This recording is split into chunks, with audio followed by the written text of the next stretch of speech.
My education didn't cost me anything. What was your experience like with the VA? I have no complaints with the VA, none.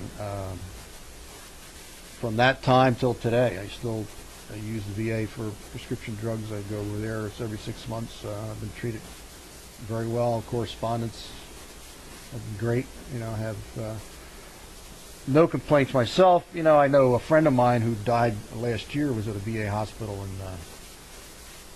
in Philadelphia, and I went to see him there.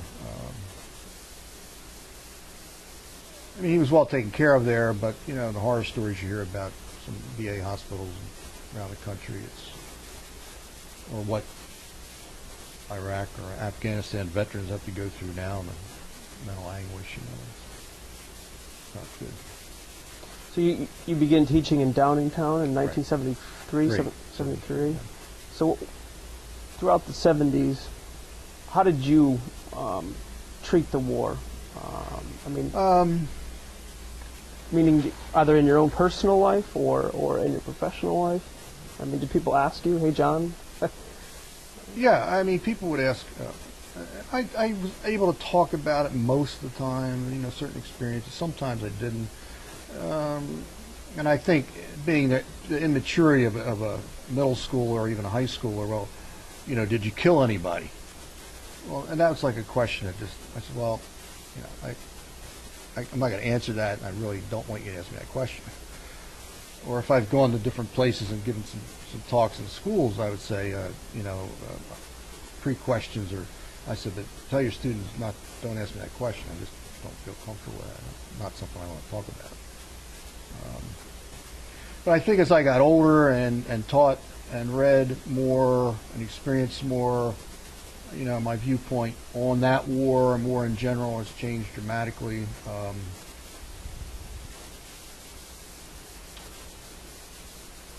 We lost the war for any number of reasons, mainly political. And I think one thing that sticks in my mind recently was the movie with McNamara. Fog of War? Yes, I thought it was an excellent movie. But at one point, and he comes to the realization, it doesn't say I'm sorry, but pretty darn close toward the end of his life. But he went back and had a conversation with one of the top generals or military leaders of Vietnam, and he as McNamara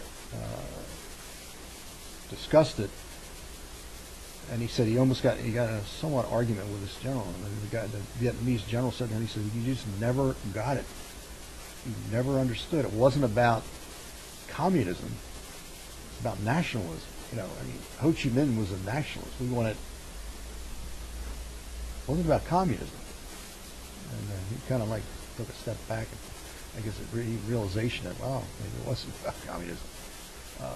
But anyway, that's But as you come to that viewpoint, do you view your personal time there, or the time? How do you view that now, realizing that it was it the wrong war? How do you frame it now? Like you said, we lost, but should we have been there, and should you have been there? And I think it was the wrong war. 50,000 people died, and countless others wounded and destroyed because of it. It affected a whole generation, I think. I do think it was a war, unlike today, where I think the people were able, a main factor, the people were able to end it through protests because of the draft. We don't have today, so the government certainly knows that. If we had a draft today, maybe we wouldn't be in the situation we're in, but I think it was a war that the public did have an influence in ending, realizing that this is just not the right thing to do here. It's changed dramatically, and not to belabor the point, but being a member of the Veterans for Peace organization in Philadelphia and the whole country, I've been to a number of meetings and protests on the war, and other than the fact that I oppose war, nothing else. In the sense we're in now. I'm not saying I'm a pacifist, but I think in many cases we made the wrong move. How are you received by by veterans today when you talk about these things? It depends on what side you're looking at. In some of these protests, I've been called a fucking commie bastard, a coward, any number of verbal abuses. They have no idea who I am, what I'm about. So that's disheartening, I guess. Veterans that I'm associated with who are in my same situation, we're all in a very close bond that way. How did you come in contact, or how did you come to this group? Through a protest in Westchester. You would have every Saturday morning. You have a peace rally versus the others, pro-war, I guess we could call them. And the Veterans for Peace came to one of the rallies, and I got to talk to them, and became very friendly with one, and one I'm very friendly with today. And through that, and they knew my story, and I became a member. Now, did you protest from from September 11th?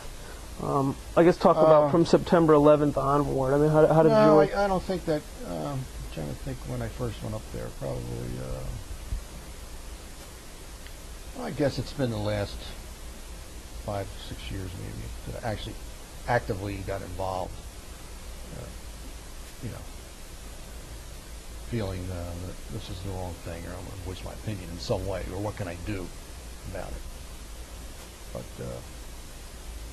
not before that, no. And so what can you do? Your action is every Saturday? I don't attend anymore because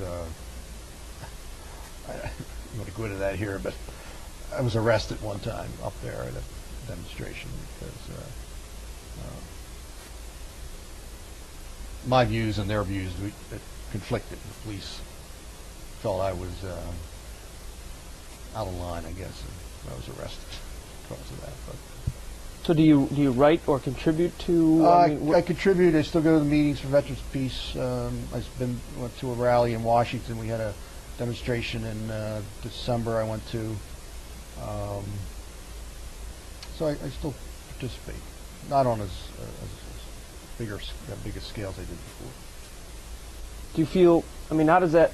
I mean, I guess why? I mean, I look at it. I mean, do you? What is the why behind it? I just think we're misinformed. I think the public is misinformed, and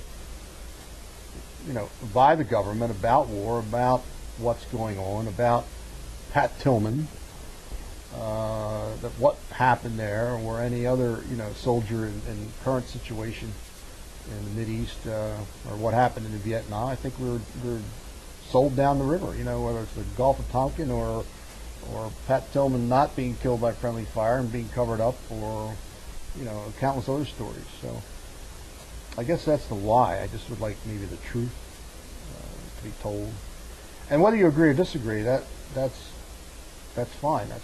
That was my point at the protests. I said, I'm not for the war, and you are. Let's leave it at that. I don't need to be called a name or humiliated by you, and I'm not here to do that to you. Mm-hmm. But that didn't go over well. Is your wife? What did she say did she go with you, or she would go occasionally. She's pretty much on the same page. Maybe not as adamant as I am about it, but she feels the same way. Most of my friends do, I guess, and my sons certainly do. So. Did your sons serve, or did you? No. Would you, if they said, "Dad, I'm going to serve," what would you? No. How old are they? Well, they're past the age, sure. 35 and 36. But interesting fact, my sister-in-law, her grandson, they live in Arizona, he was going to enlist in the Marines. He's graduating from high school. So my brother-in-law and I talked to his father, and he feels my brother-in-law, same way I do. So we sat down, we talked to him. I said,